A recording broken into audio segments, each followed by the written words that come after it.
NBC, Millionaire Boys Club, and that's a mind state more than anything right now at this point. That's what we're striving to, but that's also who we are as far as how we think and how we move and how we make moves.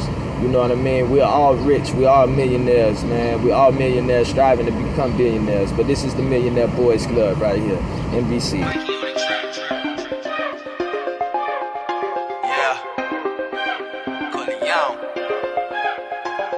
Salute me or shoot me, niggas should salute me. I don't fuck with y'all niggas, because most of y'all groupies. I don't want no feature from you rap niggas. I'm in the folk, niggas know where I'm at.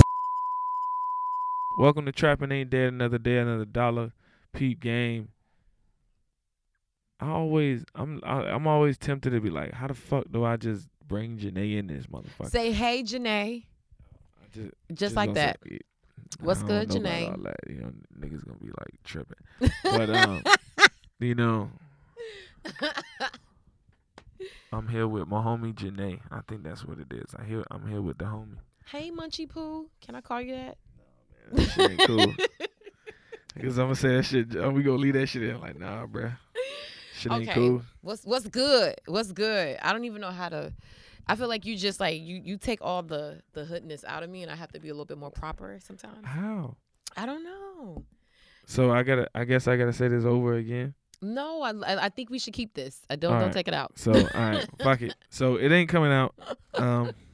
No puns intended. Mm-hmm. So take it or leave it, but it was not intended to go that way. So it is what it is. I'm happy to see you. It's been a little bit since I know, right? Since we've seen each other. A lot of craziness has a happened. lot of shit been going on. Shoot, we were supposed to meet one night, and I think last time we were supposed to meet shit was when unfortunately the homie Stro. So long live Stro.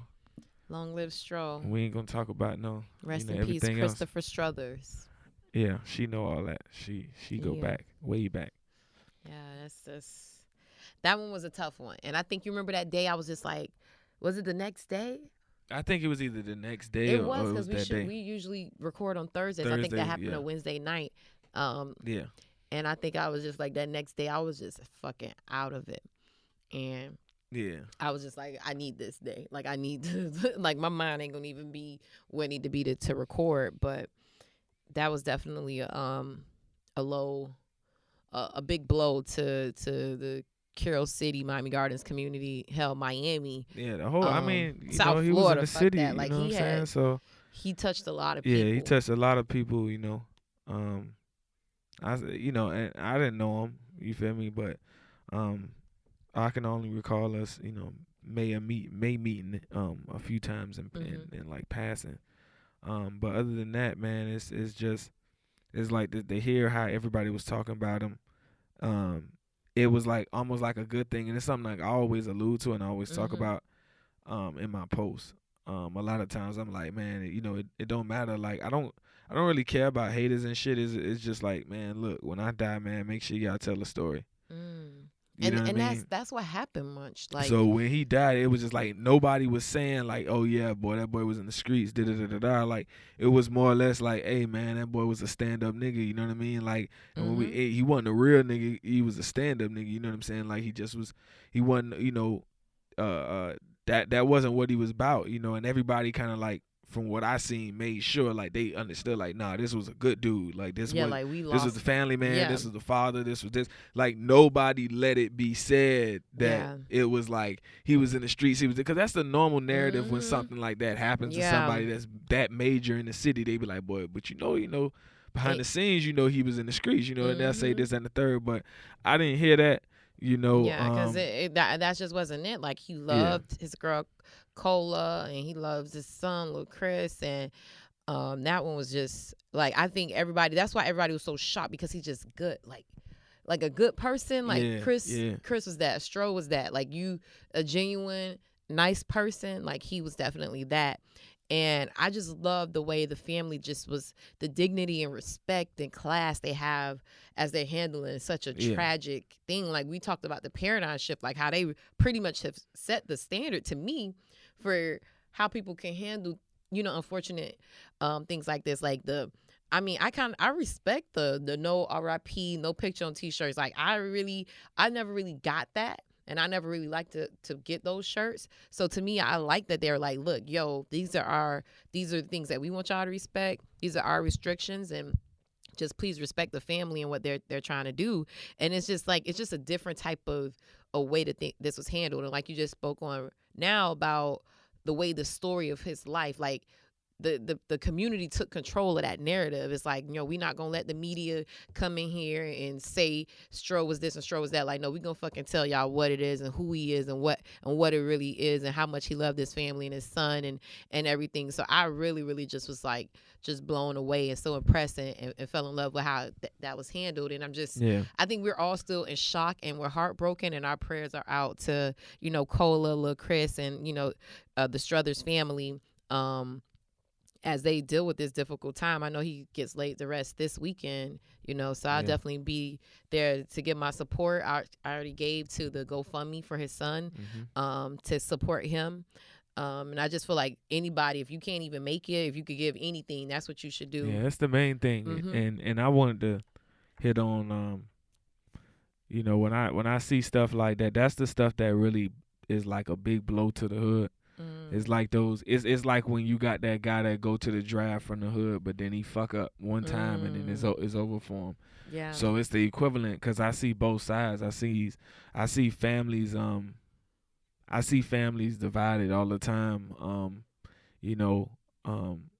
both sides of the spectrum, whether it's the one behind bars or the ones that's 6 feet under. Like, I see both sides of that family.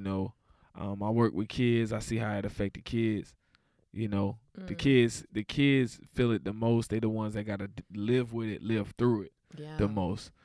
Because one, they don't understand, and that is their first way of understanding, is having to deal with that trauma. You know what I mean? Is like, I don't understand a lot of shit in this world, but one thing I'm gonna have to quickly understand is that people do dumb shit that get other people. Like, I know what a shooting is. I know what a gunshot hit. Like, and just to have to grow up, and I posted about this, earlier this week, because is I didn't realize how much like trauma we had been through.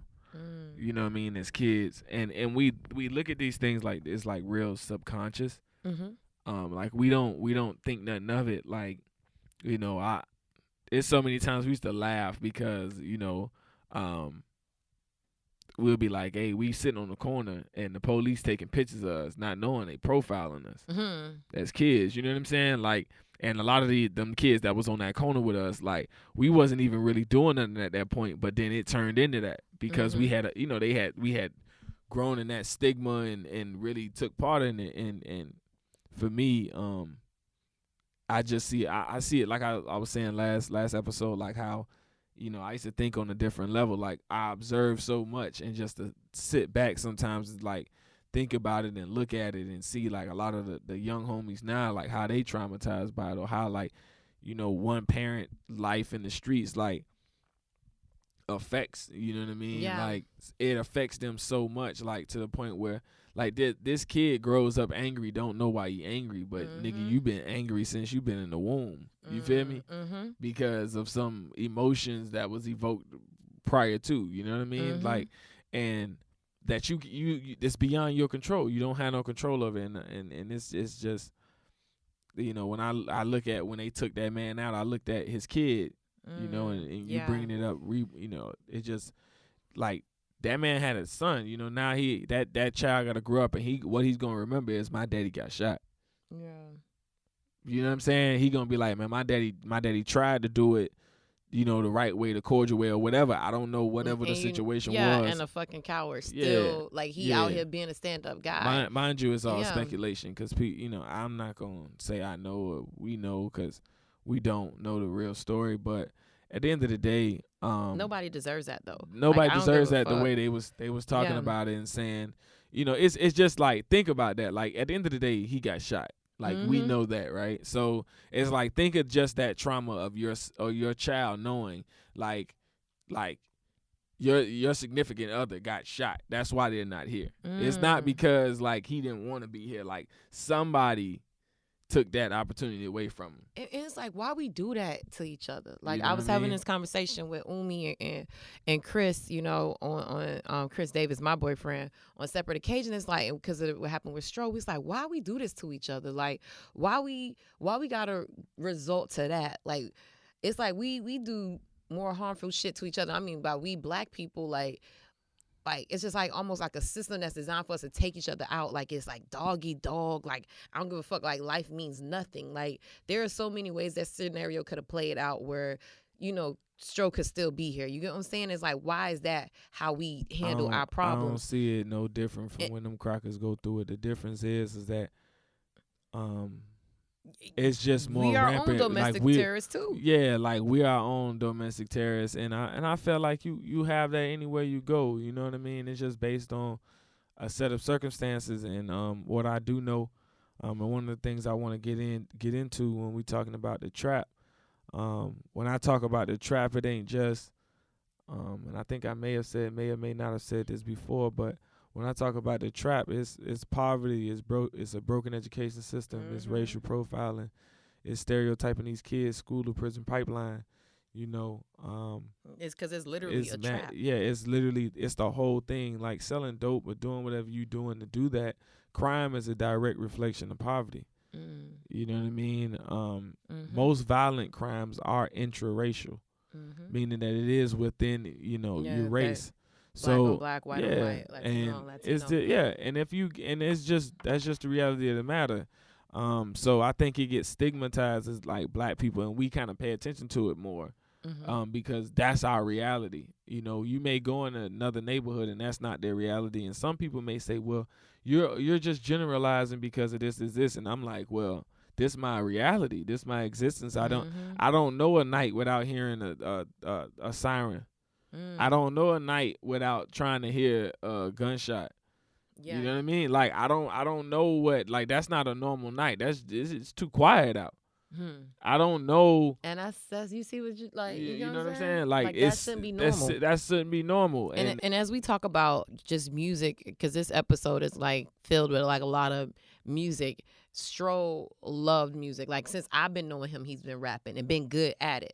And I was just telling you how he did like a mixtape to all like the Black Album songs with like his friends, like Kesey, who's over there at MMG, and a Lyric, and Bobo, and Rashard Johnson. I just thought about. I remember that because I think I had they a was homie pushing it everywhere that was working on that project with them.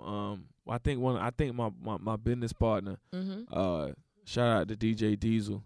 You know, I gotta call him by his stage name. I can't call him by his government. So shout out to my homie. Because for me, DJ if I go to Dizzle, school with you, Miami, I only you know feel your me? government sometimes. But yeah, and they were working on that album. So I've been knowing him as like affiliated with music and football for the longest. Yeah. And for me, like in recent years, like honestly, Stroh don't even know like how grateful I was to him, because he was one of the first like popular articles that I posted on Hilo News, and I had got so many hits. Like, people was like reading and commenting who didn't even know him, but that was like they really were compelled by his story. And I was like, he doesn't know how that kind of boosted Hilo News and people like checking in and seeing what I was doing before, I took this hiatus. But I'm so grateful for him to him even doing that for me, and he was so grateful for me to write a profile on him. And I'm so happy I got a chance to do that, because now that may be one of the only full thorough profiles of him, like from birth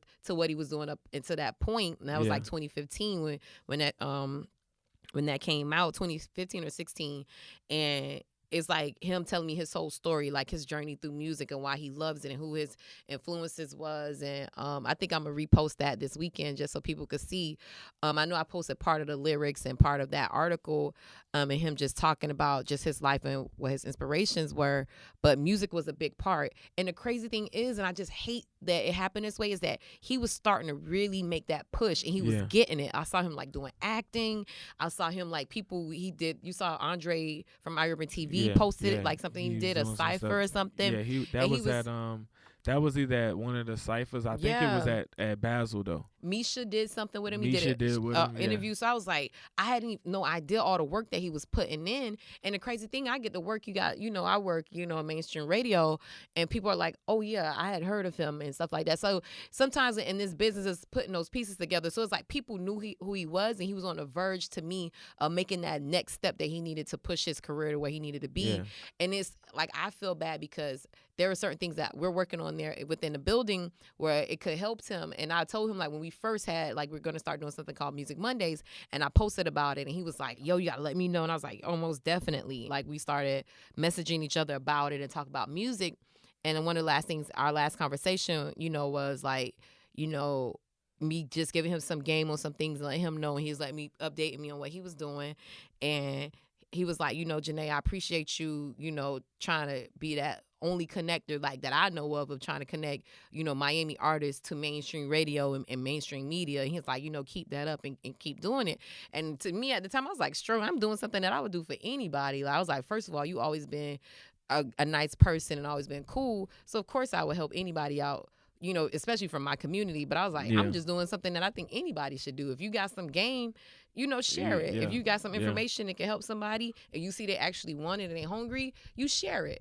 And for me, like, I'm taking that seriously now. Like, look, if I can help any Miami artist and you reach out to me and we good, like, I'll help you. And I feel like that's just like something else that I want to take on as like a mission. Like, I ain't saying I'm gonna make you a superstar, but if I can give you some game to help you a little bit easier maneuvering this, I'm gonna do that. Speaking of Miami artists, the big homie, Fat Boy. You know what I'm saying? Renzel. Of course. Young we Renzel. Go from Strode to Ross. Like, Rose. Keep it Carol City. Rose. Salute. We do great things. Carol City, and you bet not say Miami Gardens. I say Miami Gardens. Like, I'm proud of Miami Gardens, and I love the name. Hey, you better say Miami Gardens. Oh shit. Hey, so yeah. So yeah, speaking of that album is Ross drops awesome. The album, and I mean, this is kind of like one of those things where, like, it's a different feel. It's like this is a more mature Ross. It is. But this is like that Ross that like when you heard him on Idols Before Rivals, it felt like Lil Brunnen was all the artists from the crib. Like, when he said that to me, that's what I took it as. I didn't take it as, everybody that was in the past, like the people that's on this label right now, like the Young Breeds and all the rest of them. Like, I seen his move from when he even did Black Market, and I seen people that's on his team right now that was he was inviting to the listening parties during Black Market, and it was a total regime change. So for me, knowing the back end of what's really transpiring, or what I think may be transpiring behind the scenes, with him and him, as far as being a boss and really putting on for the city, because he been doing community shit. Like he been doing shit for the community, so nobody can really come at Ross on that level. He been, he bought the Checkers right there in the middle of Carol City, Wayne 3rd, 27. Absolute. You know what I mean? Anybody who know about Miami like Gardens before there was finger licking, and before y'all niggas seen Kara Martin after it left, it was Checkers. Denny's over there. You know what I'm saying? We had it too after all the games. And if you really from Carol City, you really know what's over there. But we ain't gonna speak on it, you know what I mean? We ain't gonna speak on it. I don't even know what's the little apartments that used to be over there, man. What? It's the little apartments over there on 27 and like right there before you get to 191. Like, I remember there used to be some apartments, man. There used to be like, it was like all the little 27 and 191st. Yeah, somewhere. Eagle Landing and all Eagle that? Landing, yeah, that's what. Yeah, man, Eagles Landing, man. Shoot, a lot of nights. Yeah, man, a lot of nights I had. We was running through Eagles Landing, man. We wasn't showing through whom? Nah, we wasn't showing it out. You know what I mean? But we had a lot of fun back there. Chilling, man. I had a few homies. For another day, much because I want to hear these I ain't got no tea, man. I was a sucker nigga, man. I ain't had no girls, man. Whatever. I ain't had any. All right, face clean around here, man. I wasn't no player. You just crushed a lot. Yeah, that's all. I like this one right here. Yeah, but keep it to myself. You crazy. Yeah. I'm not even going. We can't even get on that topic with me. Man, look. Let's keep it moving. Let's keep it moving. So but, Ross. Yeah, Ross. So Ross album, you know what I mean? Yeah, man, like Chad, let's just start off. Like the first record on the album, Apple of My Eye. And I'm like, this sound like Chad. And I'm saying it.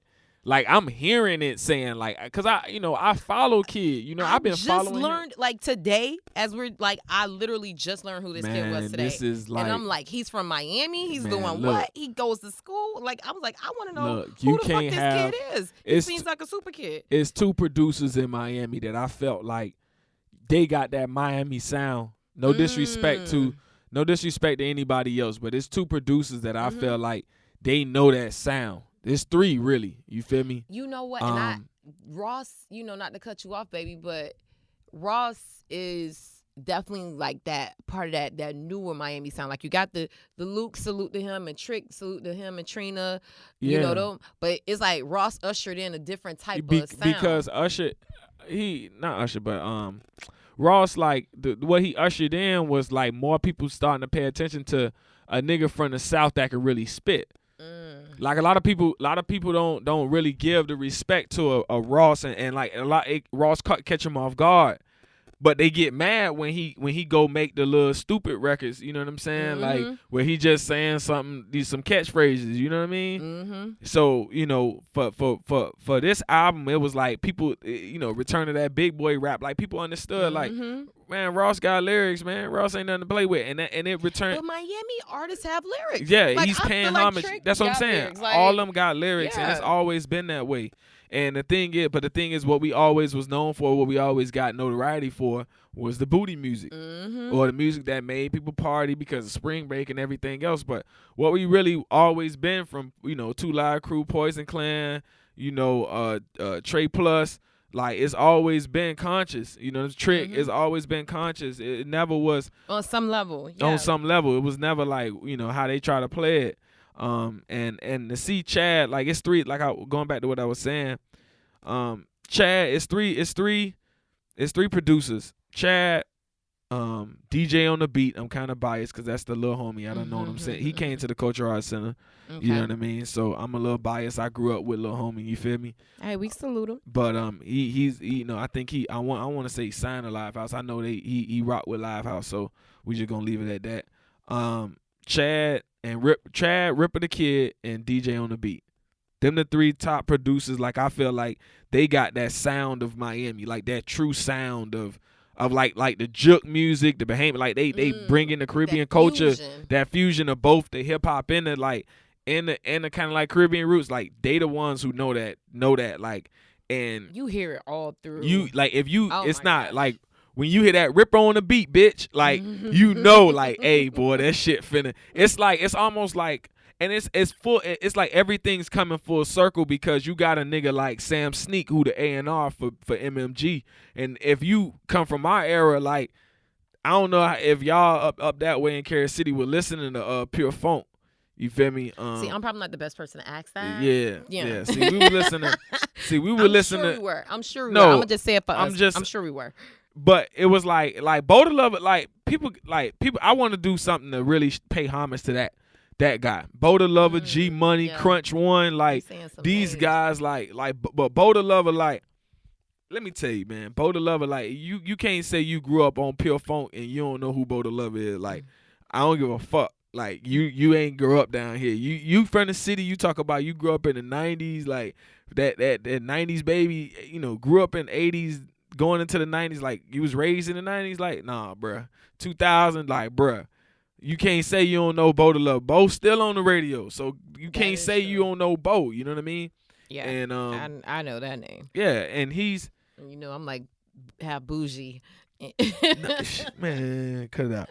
But tell them why Chad, like the significance though. Why the significance of Chad, like like I was saying, Sam Sneak making it full circle because a lot of people don't know that Sam Sneak. I mean Chad.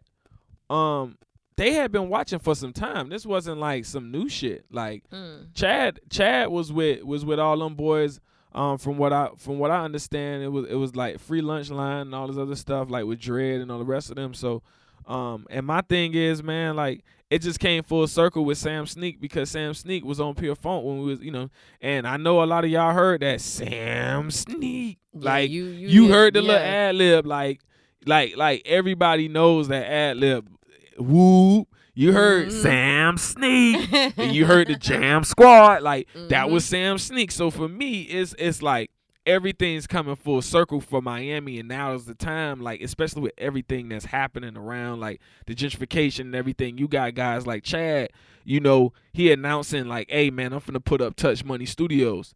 You know what I mean? And that's for kids, in the neighborhood, and he's always been active down here. We just did Bikes Up Guns Down, second annual 5K Black History Month ride.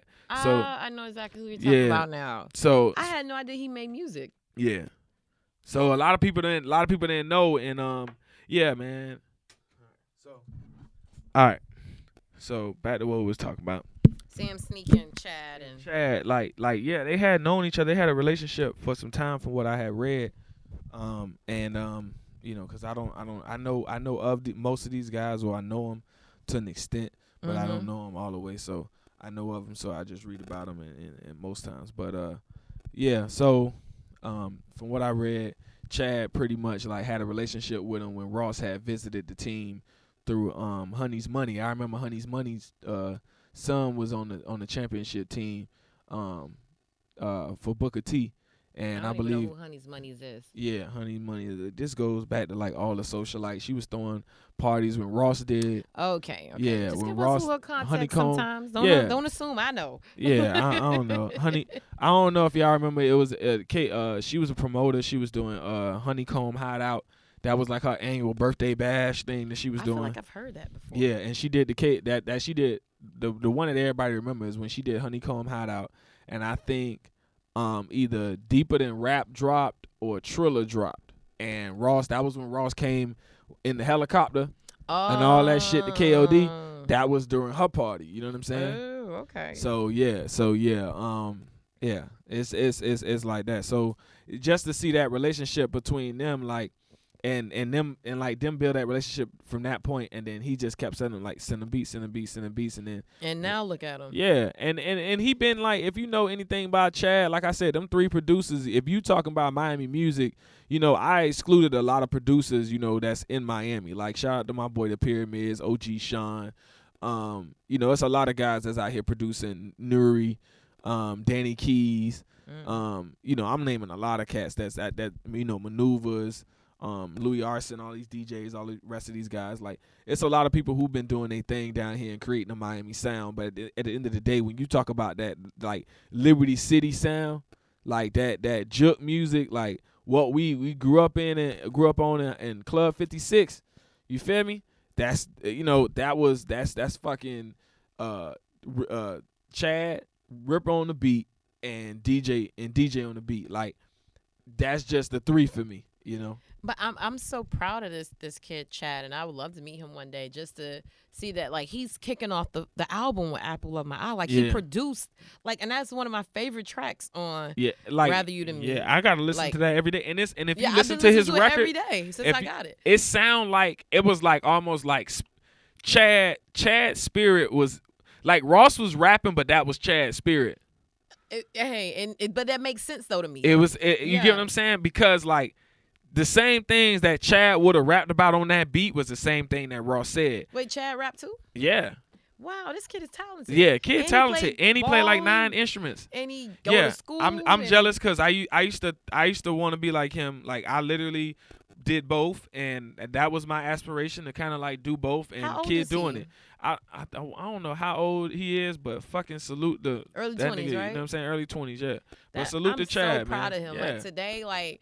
And it's just been like, it's crazy. Like Miami music, like I'm so proud of it right now. Like I just see people making their come up. And even like just to speak about Chad and doing producing, like the first 3 tracks on Bayday Ball Greasy's album is is Chad. And I'm like, those are my favorite album, like favorite songs on that album. Like this kid is like really talented. Like y'all go get that Beta and listen to it. It's like a fusion. Like to me, it sounds like that like you said, the Miami sound. Nice and slow record. Nice and slow. Yeah. Yes. And Since You've Been Away. Those are my two favorites, and Chad's doing that. And then when I hear Apple of My Eye, I was like, I see. You can hear his sound and his style in that. Chad, like salute to that kid. You know what I mean? He's going far. Like we're gonna be like, oh, you remember? Like he's gonna be that.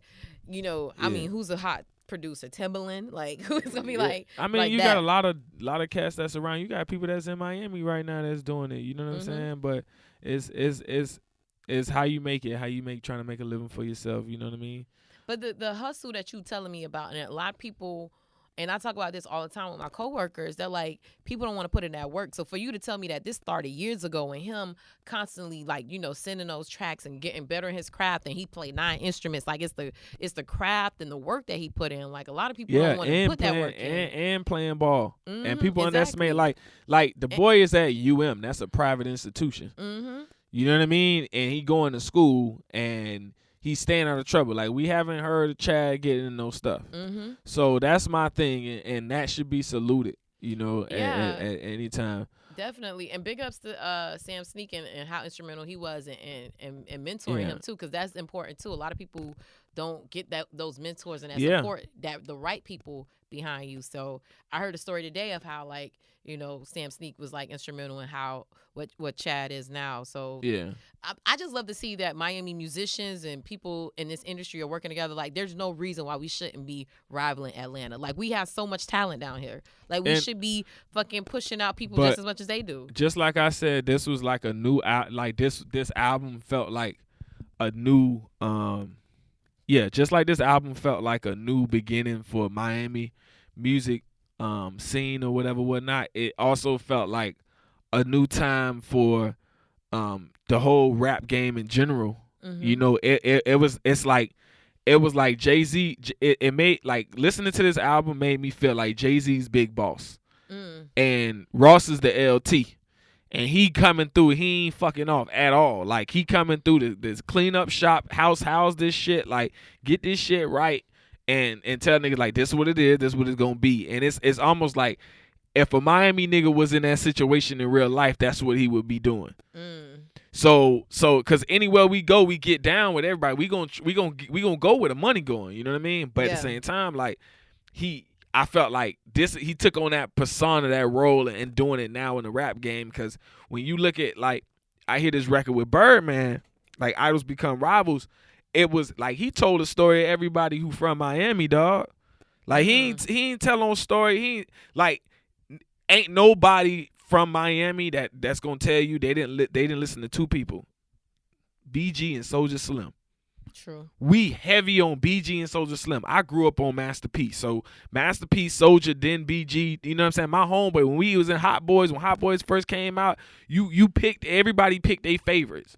Yes. And you know what I mean? No Limit and Hot Boys, like we all had. Yeah. Like I like him from No Limit. I was a No Limit Soulja. And you know what I'm from saying? Hot Boys. I was a Juvie. I was a Juvie fan. You feel me? But I was more of a BG. Like, I felt BG more. Like, I felt like BG was talking that real. Like, he was sliding on niggas, getting records released on the label, and he talking shit. And I'm like, yeah, he real as fuck. You know what I mean? I felt like I can relate to him. Like, he was keeping it, like, blood, raw, real. And that's what I wanted. You know what I mean? And hearing that record, and I heard him on the Wendy Williams, Ross on the Wendy Williams show. Oh, I gotta listen to that. Yeah, he was on Wendy Williams. And he came through and he basically was like, you know, G shit. Like, I felt like, man, you know, we supposed to be brothers, man, and you doing that type of business. We coming in and say, like, we forbid that type shit. Like that, like it was a new regime. Like I said, stop, like, yeah, no fuck shit. No, yeah, sick of the fraud. About that, like, what we say, the new wave, like, because we talk about that on a level just down here in Miami, just the old guard. Yeah, it's like it's a like, we ain't putting up with that shit. That's that renaissance and that revolution where it's like It's like you got that renaissance where you got us pushing the boundaries, pushing that glass ceiling in fucking film. We're doing it in all of the arts. You know what I'm saying? Dance. We're doing it in art, visual art. Music, we're doing it in music. Yeah. So we're pushing these boundaries, and at the same time, we're doing it in a revolutionary stance. It's not in no stance of like motherfuckers ain't getting trumped over, and you know what I'm saying? Like, but that's so major. Yeah, like, you feel me? And like, people not realizing it. That's like, so, oh my like God. Tidal is a revolution in itself. You feel me? Like he literally showed people how to take a company that you don't know shit about. Like you got to think to the level of Jay-Z does not know how to code all this shit to come up with Tidal. He didn't even know the back end shit. All he probably knew is, look, I need to get me a streaming service because the game is going to this realm here, and motherfucking iTunes want us to go through. They want the people to test their shit with a 3-month trial, because that's what I think the dilemma was. They had a 3-month trial, and they wanted the artist not to be paid during this 3-month trial, but iTunes was gonna get paid. But what they didn't expect was that white girl Taylor Swift was going to be the one to pop off. And Taylor Swift popped off, and that's what fucked them up. So, and she threatened to leave. And if you know anything about Taylor Swift, that bitch sell records. Oh, that bitch sells. She sells. She sells. You feel me? Sells. So all the time. Exactly. So they didn't want to lose that. You feel me? Mm-hmm. And Jay, being the mastermind that he is, them boys brought a Swedish streaming service. You feel me? Because look, if I buy a streaming service here in the United States, niggas gonna want an arm and a fucking leg. I go to get one in Sweden. They got the better infrastructure over there compared to the American one that really ain't probably got they ain't got the infrastructure. They got a better infrastructure as far as the software. It's already turnkey and it's cheaper. I can buy this shit and pay their ass off. Put this shit on a damn stock market and then take it off. And that's what they did. He had enough people, enough private investors. They bought into this shit, diluted the rest of those shares, meaning like the rest of those shares, to them people, they signed a contract when they got sold that, look, y'all was going to get this payout before this date, and y'all can wash your hands with this stock. You feel me? And that's what they pretty much did. You know what I mean? But it's revolutionary, like you said. Like it's revolutionary, and people. The music game, but these are black men doing this. And it's this black. Is black people. Yeah, doing you this. Like, get what I mean? Y'all hear this? Yeah. So then you take a guy like what I seen. Like, let me tell you how powerful it is. Right now, when Michael Jackson died, how many people made money off Michael? I don't know. Tell me. A lot of people made money off Michael. Mm-hmm. Because CDs were still in, people still wanted them, but now it's all about streaming, right? Mm-hmm. Guess who's Prince died. Guess who's the only one with that fucking collection? Prince, right? Prince owned all his shit, and that was why we have to call him the artist formerly known as Prince. You feel me?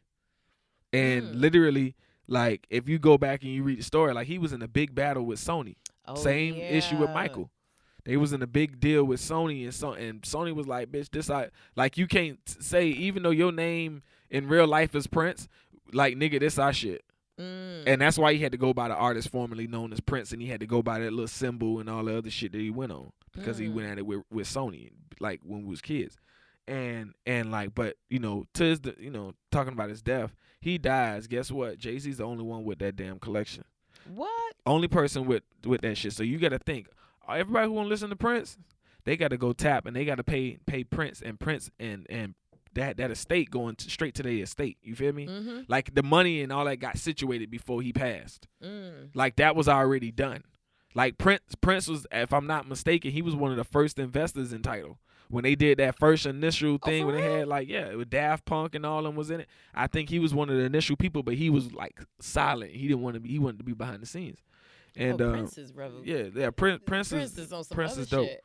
You know, Prince was funding a lot of people in the coding world in technology. He was doing a lot of things to move black people forward in tech.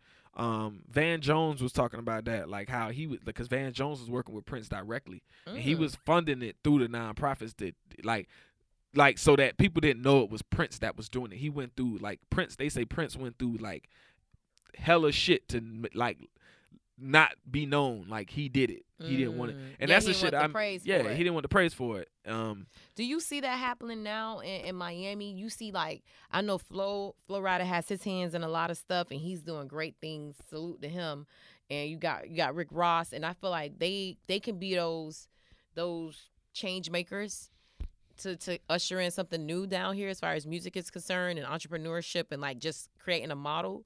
Like I just see them doing their thing, and just for you to say that story about Ross and Birdman, like, yo, we gonna call out bullshit, you know, like we're not finna do things like that. Like it's about supporting each other. And that's what I took it as. You know, a lot of people said, you know, a lot of people took it, and I had homies that came to me and was like, man, you know, but Ross, you know, he got shit in his closet too. He got skeletons and shit too. I'm like, yeah, we all do. But at the end of the day, like, for a nigga to say it the way he didn't say it like he didn't.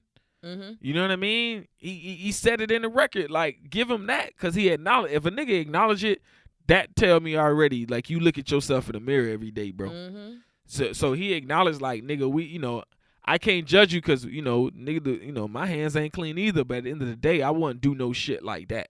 Yeah. You know what I'm saying? Yeah. And nobody can say, like, literally understand what he did. He stole a publishing, like motherfucking, like somebody stole, like Wayne, all the Hot Boys. Imagine all these niggas, all they publishing get stolen. Like they don't own a fucking. They don't old school masters. Yeah. They don't own none of their shit. You feel me? Cash Money own that shit. You feel me? That shit is Cash Money. So the thing is like, when you do that to your people, you feel me? And then like he said, what's worse is when you did it to Khaled. And see, a lot of people didn't know that's why Trick Daddy was spazzing. You feel me? Oh. But that's why I knew they had done talk some shit out, because Trick Daddy, remember, Trick Daddy used to get on 99 Jams, didn't give a fuck that Khaled was sitting there. He used to spaz, and he used to be like trying to tell Trick to shut up. But Trick used to be saying, like, look, boy, y'all going over there to go over there with these niggas who kissing each other in the mouth, man. These fuck boys. Like, that's why Trick was spazzing, you know, after all them years. But they ain't know, like, OG was right. Mm-hmm. He knew what the fuck was going on. Like, he been aired it out with Cash Money. You know what I'm saying? If he was cool with him, it was about some business. Mm-hmm. But that's really what it was. And he been was like, you know, that's what, if you notice, when DJ Khaled went on that second run, when he went on that first run, when Wayne first came down here, and We the Best and all that, all those records came out with Ross and all that shit, when he went on that run, like, think about it. He was on Cash, like, a lot of that, like, some time of that, after the first album, because I don't think the first album he was on Cash Money. Mm-hmm. It might have been like the second or third, he was on Cash Money. But yeah, like, it's and that's what I see, you know, that record meant to me, was that, you know, we ain't finna be doing this to each other no more. You know what I mean? Like, as far as like fucking each other over on these deals. We don't like, gotta do it. Look, like if you think about it, and if you've been watching the game, everybody been moving to Rock Nation. And the reason they've been saying, hey, I want to do Rock Nation, I want to be over there with Rock Nation, it's just it's a fun, it's a vibrant environment. They understand the artists. You know what I mean? I just read something about Diddy's in some fire with some not Diddy, but Revolt is in fire. Because, you know, Diddy's not really, he's just a brand ambassador, I believe. He don't really own the whole Revolt thing. I think that's really Andre Harrell and them. But you got Revolt, and Diddy says, and see, you got to think about that. Like, we have a streaming service, and then we have a media channel, a music media channel. Like, think about that. So Revolt, I guess they fired old white guys. These old white guys filed a lawsuit saying we got fired because of XYZ. And Are they saying discrimination? Discrimination because they don't know the culture or some shit. Like, that's what they told them. Like, y'all don't know the culture. But when you think about it, shit, we got a fair fucking argument. Like, y'all ass don't know the culture. I don't give a fuck how many. Bad about that. Yeah. I kind of want to look that up to see more about that, because I think that's very interesting. That just says the time we're in, you know? Yeah. That just really speaks to that so much. Cause like nowadays, like you gotta understand, like, that's why a lot of guys that was supposed to sell records and do bigger numbers didn't do those bigger numbers, because them white guys were saying, it was A&R and shit, and saying, man, we don't think you could do it. We don't think you could do it. You know? So that's interesting. Yeah. It's been an interesting week though, all around for just music in general down here, like in Miami. In South Florida. We gotta take it back up north again, Carol City. Jazz in the Gardens. And you bet not say Miami Gardens. Shut up. Jazz in Gardens in Miami Gardens, aka Carol City, whatever you want to call it. Oh, crazy! I just pulled up that article. They really did fire staffers for being old white men. Yeah. Oh, that's real shit. Yeah. Wow. I want to read more on that. Y'all look that up. But it's on page 6. I think this is from the page6.com, and that just goes to show what we're in. But back to Miami Gardens and putting together an awesome concert. You know, I go there every year. You know, I've been rocking with them. I've only missed 2 Jazz in the Gardens, the first one and the third one. But I've been every year consistently. And I was on that shit before young people was really rocking with it, because I've been doing it since college, since I was like 19, going out there. And it's just, for me, the reason why, just we talk about Miami and different things that are like stereotypical of like our culture, black culture down here. When people think of a big music festival with a whole bunch of Negroes, niggas, however you want to say it, or black people, there isn't any incidents there.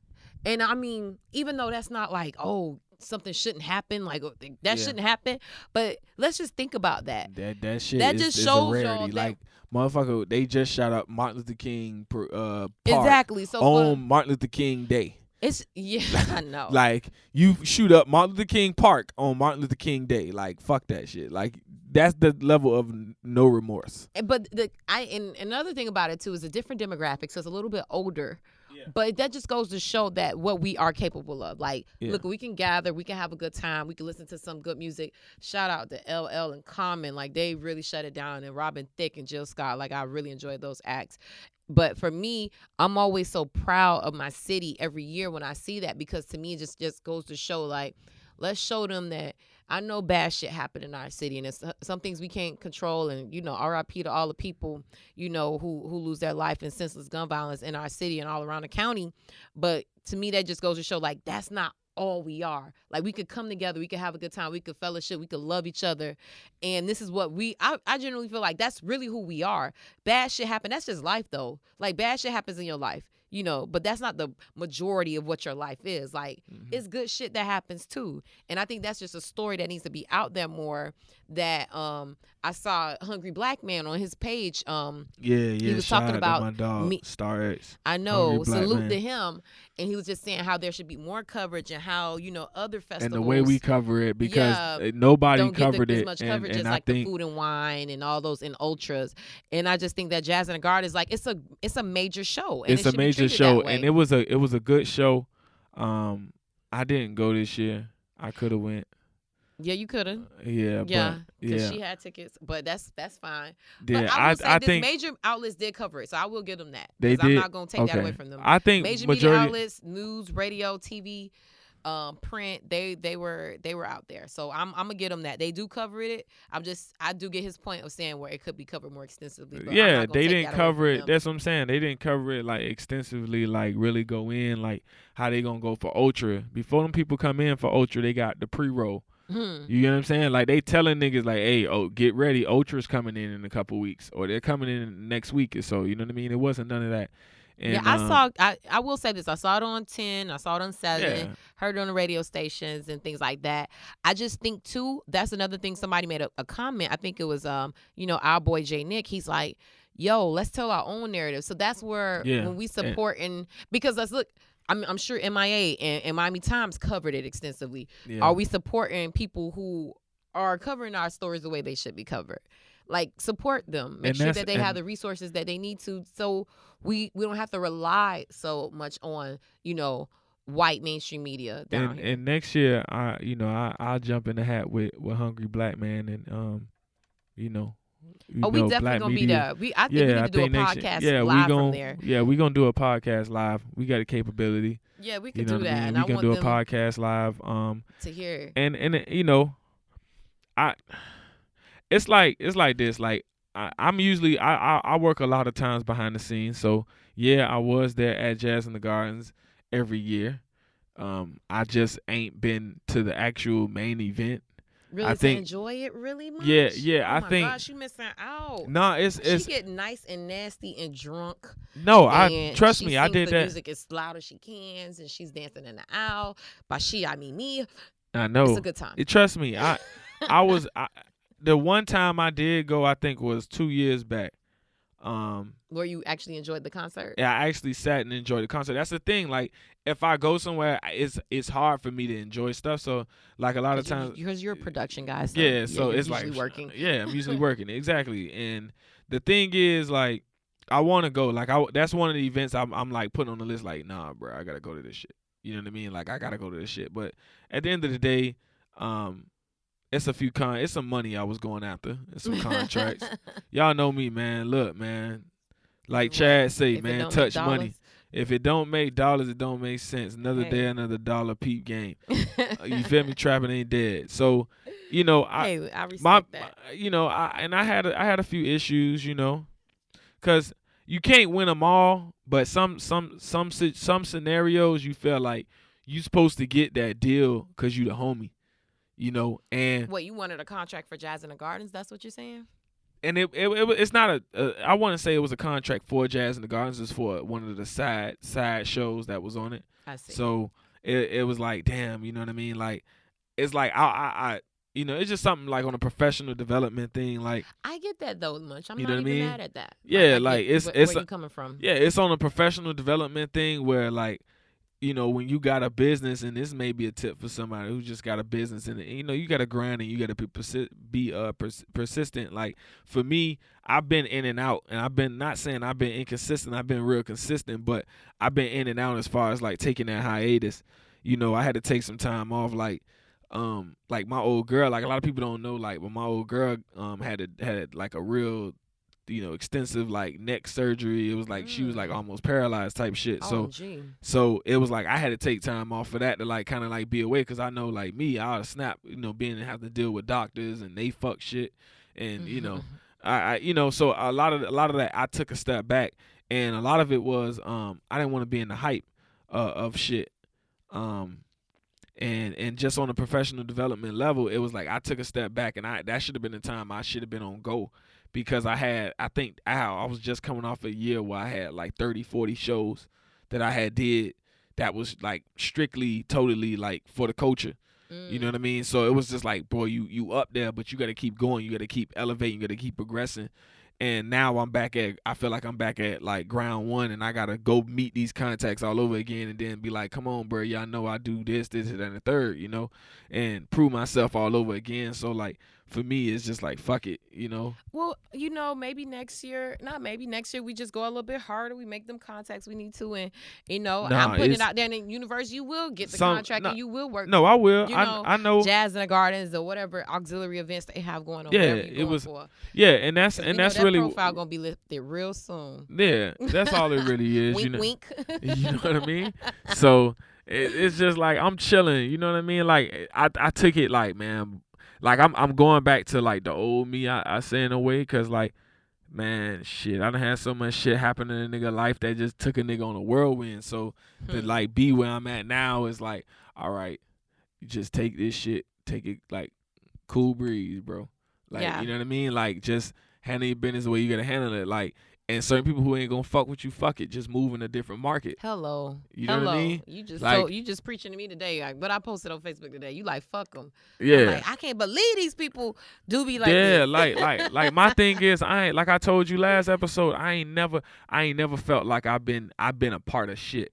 So I've always felt like, man, look, the niggas who say they down with you, I never believe them niggas. It's only about maybe 3 or 4 niggas I know at the drop of a dime, you know, like them the homies. I done known them since we were 5 years old. Like, they gonna ride.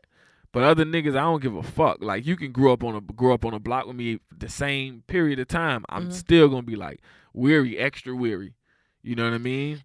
Honestly, Much, I'm all the 29 years old, and I'm really, really seeing for what that is. Like, my cousin, them, like, and it's always been us. They always been my best friends, but my cousin and my sisters, it's always just been us, and they always been like, nah, you don't need them hoes. Like, they ain't got your best interest at heart. And they've been saying this shit since I was like a teenager, or maybe younger than that. And now I really see I was like, damn. Factor. They always was like, yo, I don't like that girl. I don't like them group of girls. Like, they ain't really got your best interest at heart. Like, you need to step away from them.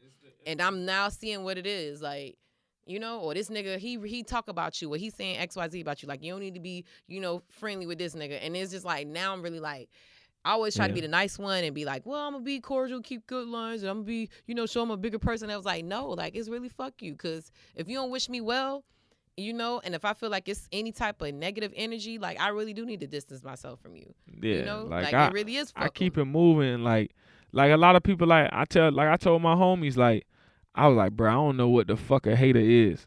I never like that too. paid attention like to niggas like that ever said, like, I don't think nobody ever really said no ill will in my recollection of life. Like, I really ain't had no real beef with nobody. You know what I mean? So it's just like when people be like, "Oh, I got haters," I be like, "Man, stop running your mouth." You feel me? I take that back. It's a bitch right now. I can't stand her ass. Good thing she out the state. But come on, man. You know. But yeah, you know, Key was like, "Give me that bitch address." Man, y'all crazy. But yeah, it's just one of those things. Like I don't know, man. I just feel like a lot of things in my particular scenario or case is just a matter of respect. Mm-hmm. You feel me? And when people don't fuck with you, they just, instead of they saying they don't fuck with you, they really just don't respect you and don't respect what you do. So that's why I said fuck them earlier, because I felt like that's when they go to asking for the favors, because they don't realize, like, nigga, I created this door for you, but nigga, how I'm gonna eat? You gonna spread your wings, nigga?